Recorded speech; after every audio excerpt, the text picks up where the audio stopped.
Advocate Jayasuryan, ഇപ്പോൾ വിജയത്തിന്റെ ആഹ്ലാദമുണ്ട്, സന്തോഷമുണ്ട്, അഭിമാനമുണ്ട്, അത് അങ്ങേക്ക് പ്രകടിപ്പിക്കാൻ ഒരു അവസരം കിട്ടി. ഇനി അടുത്തത് ചില തിരിഞ്ഞു നോട്ടങ്ങളാണ്, അല്ലെങ്കിൽ വിശകലനങ്ങളാണ്. അത് എത്രത്തോളം NDAയുടെ പുതിയ കൂട്ട് കക്ഷികൾ, പ്രത്യേകിച്ച് 2020 അടക്കമുള്ള കക്ഷികൾ വന്നപ്പോൾ നിങ്ങൾക്ക് ഏറ്റവും വിജയ പ്രതീക്ഷയുള്ള മണ്ഡലങ്ങൾ പോലും അവർക്ക് കൊടുത്തിരുന്നു. ഇപ്പോൾ ഈ 3 മണ്ഡലങ്ങളിൽ വിജയിക്കാനായെങ്കിൽ കൊടുങ്ങല്ലൂർ, തൃപ്പൂണിത്തുറ, കായംകുളം ഒക്കെ പോലെ നിങ്ങൾക്ക് വളരെയേറെ സ്വാധീനമുണ്ടായിരുന്ന മണ്ഡലങ്ങൾ കോംപ്രമൈസ് ചെയ്ത് നിങ്ങളൊരു പരീക്ഷണം നടത്തി. ആ പരീക്ഷണത്തെ എങ്ങനെയാണ് ഇപ്പോൾ കാണുന്നത്?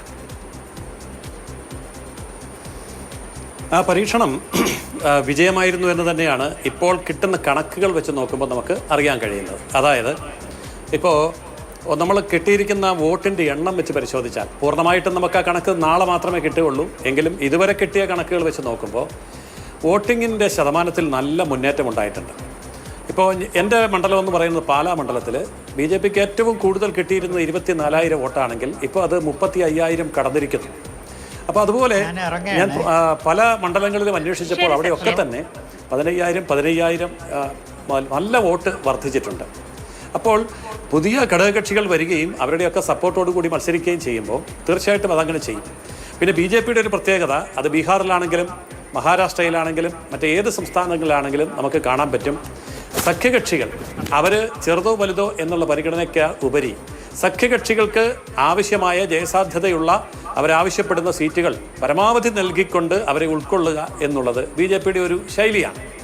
അപ്പോൾ ആ ശൈലി തന്നെയാണ് ഇവിടെയും ഉപയോഗിച്ചത്. ഇപ്പോൾ 2020 വന്നപ്പോഴും BDJS ആണെങ്കിലും അവരുടെ വലിപ്പത്തെ അല്ലെങ്കിൽ അവരുടെ എണ്ണത്തെയോ അവരുടെ വോട്ടിംഗ് പെർസെൻറ്റേജിനെയോ കണക്കാക്കാതെ ഒരു ഘടകകക്ഷിക്ക് മാന്യമായിട്ട് കൊടുക്കാൻ കഴിയുന്നത്ര സീറ്റുകൾ കൊടുക്കുകയും വിജയസാധ്യതയുള്ള സീറ്റുകൾ കൊടുക്കുകയും പരിപൂർണമായിട്ടുള്ള സപ്പോർട്ട് കൊടുക്കുകയും ചെയ്യുമ്പോൾ അതനുസരിച്ചുള്ള ഒരു പെർസെൻറ്റേജ് ഓഫ് വോട്ട് ലഭിക്കുന്നുണ്ട്. തീർച്ചയായിട്ടും ഇത്തവണ 3 സീറ്റുകൾ വിജയിക്കാൻ കഴിഞ്ഞതും ഇതുപോലെയുള്ള ഒരു ആത്മാർത്ഥമായ സമീപനത്തിൻ്റെ ഫലമാണ് എന്ന് ഞങ്ങൾ വിശ്വസിക്കുന്നു.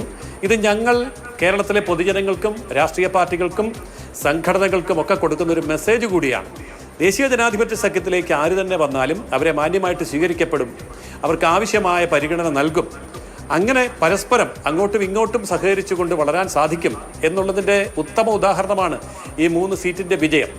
ഏതായാലും ഒരു മുന്നണി രാഷ്ട്രീയത്തിൽ BJPയുടെ രാഷ്ട്രീയ ശൈലി എന്നുള്ളത് കേരളത്തിൽ തെളിയിക്കപ്പെടുകയും വിജയിക്കപ്പെടുകയും ചെയ്ത ഒരു ഇടവേളയിലേക്ക് പോകേണ്ടതുണ്ട്. പക്ഷെ അപ്പോഴും നമ്മൾ ഇതിനു മുൻപ് കണ്ടത് പാലായിൽ വെച്ചാണ്. അന്ന് അങ്ങ് ഏറ്റവും പ്രതീക്ഷയോടെ പറഞ്ഞത് പാലായും പൂഞ്ഞാറും ഒക്കെയാണ്. അവിടെ പൂഞ്ഞാറിലൊക്കെ വിചാരിച്ചതുപോലെ എന്നല്ല, വളരെ അത്ര നല്ലൊരു പ്രകടനം പോലും കാഴ്ചവെക്കാൻ കഴിഞ്ഞില്ല BJPക്ക്. അല്ല, BJPയെ സംബന്ധിച്ചിടത്തോളം നല്ല പ്രകടനമാണ് കാഴ്ചവെച്ചിരിക്കുന്നത്.